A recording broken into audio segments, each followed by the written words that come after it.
दिल्लीचे मुख्यमंत्री तथा राष्ट्रीय अध्यक्ष अरविंद केजरीवाल यांना जामीन मंजूर झाल्याबद्दल राजकमल चौक अमरावती येथे आम आदमी पक्षाच्या कार्यकर्त्यांनी जिल्हाध्यक्ष इंजिनियर सुभाष गोहत्रे व आप युवा आघाडी माजी अध्यक्ष नागेश लोणारे यांच्या नेतृत्वात 11 मे रोजी सायंकाळी 6 वाजता राजकमल चौक येथे जल्लोष साजरा करण्यात आला।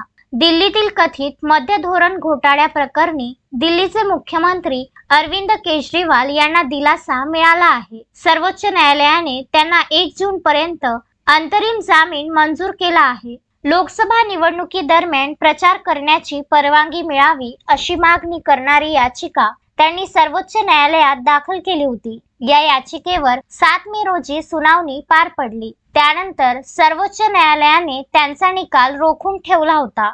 न्यायालयाने शुक्रवारी या संदर्भात निकाल दिला आहे। त्यानुसार सर्वोच्च न्यायालयाने अरविंद केजरीवाल यांना 1 जून पर्यंत अंतरिम जामीन मंजूर केला आहे। निवडणुकीकरिता जामीन मिळाल्याने माजी जिल्हा संघटक महेश देशमुख व माजी सचिव प्रवीण काकड यांनी आपले मनोगत व्यक्त केले।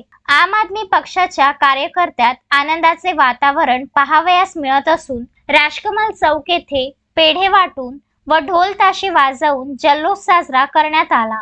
यावेळी जेल के ताले टूट गए, केजरीवाल छूट गए यासह विविध घोषणाबाजी करण्यात आली। या प्रसंगी आप माजी महानगर अध्यक्ष डॉक्टर पंकज कावरे, जिल्हा संघटक ललित गावंडे, अमरावती तालुकाध्यक्ष ओमसिंग शेखावत, प्रमोद कुचे, सुरेंद्र उमाळे, नईम शेख, नितीन नवले, सय्यद मुर्शफ, वसीम खान, डॉक्टर भारती जाधव, रेखा हजारे, गोपाल तराडे, सतीश दुबे, राजू वानखडे, संतोष रंगे, पवन मालवीय यासह कार्यकर्ते व पदाधिकारी मोठ्या संख्येने उपस्थित होते। अमरावती शहरातील आम आदमी पक्षाचे सर्व कार्यकर्ते यांनी एकत्रित येऊन अरविंद केजरीवाल यांची जमानतवर काल सुटका झाली त्याचा आनंद अमरावती शहर आणि जिल्ह्याच्या वतीने साजरा केला। आणि काल जो निर्णय आला संवैधानिकदृष्ट्या जी अयोग्य अशी अटक अरविंद केजरीवाल यांची करण्यात आलेली होती आणि त्यांना लोकसभेच्या प्रचारापासून लोकशाही जी आपली ज्याच्या भरोशावर बळकट आहे, जे लोकसभेचे इलेक्शन असतात ज्याच्यातून केंद्र सरकार निवडले जाते, त्या सर्व प्रक्रियेतून दूर ठेवण्याचं काम षडयंत्र भारतीय जनता पक्षाच्या वतीने करण्यात आलेलं होतं। त्याला आम आदमी पक्षाचे सर्व कार्यकर्ते आणि इंडिया आघाडीचे जे काही घटक मित्र पक्ष आहेत त्यांच्या एकंदर प्रयत्नाला यश आलं आणि अरविंद केजरीवाल यांची जमानत काल झाली। या गोष्टीचा आनंद संपूर्ण इंडिया आघाडीच्या कार्यकर्त्यांना आहे आणि त्यांच्यामुळे येणाऱ्या ज्या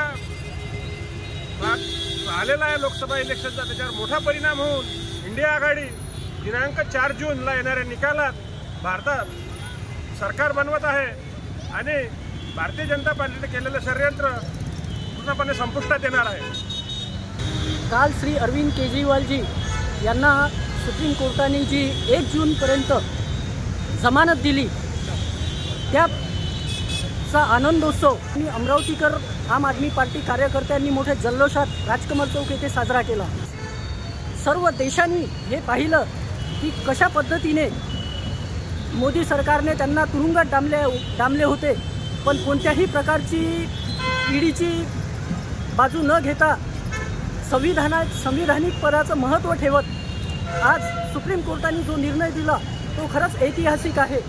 आज पुन्हा एकदा जनतेचा सुप्रीम कोर्टावर विश्वास वाढला की कोणीतरी या देशाला वाचवण्यासाठी तत्पर आहे आणि पुन्हा जे असे तानाशाही सरकार अशा प्रकारचे काम करण्याचा प्रयत्न करेल त्यावेळी सुप्रीम कोर्ट पूर्ण ताकदीनिशी जनतेसोबत राहतील, या देशासोबत राहतील असं आम्हाला कालच्या निकालाने पूर्णपणे जाणवलं आणि म्हणून आम्ही सुप्रीम कोर्टाचा सुद्धा मोठा अभिमान आहे हे आम्ही पुन्हा एक वेळा व्यक्त करतो। आणि जे आम आदमी पार्टीचे अरविंद केजरीवाल जी आहेत त्यांना ज्या खोट्या गुन्ह्यात ईडीने जे अडकवलं होतं, जे प्रचारापासून रोखण्यासाठी लोकसभेच्या प्रचारापासून त्यांना दूर ठेवण्याकरता जे षडयंत्र रचलं होतं ते सुप्रीम कोर्टाने जे हाणून पाडलं त्याबद्दल आम्ही त्यांचे पुन्हा एकदा आभार मानतो आणि इथेच थांबतो। जय हिंद, जय भारत। नागेश लोणारे, विदर्भ न्यूज, अमरावती।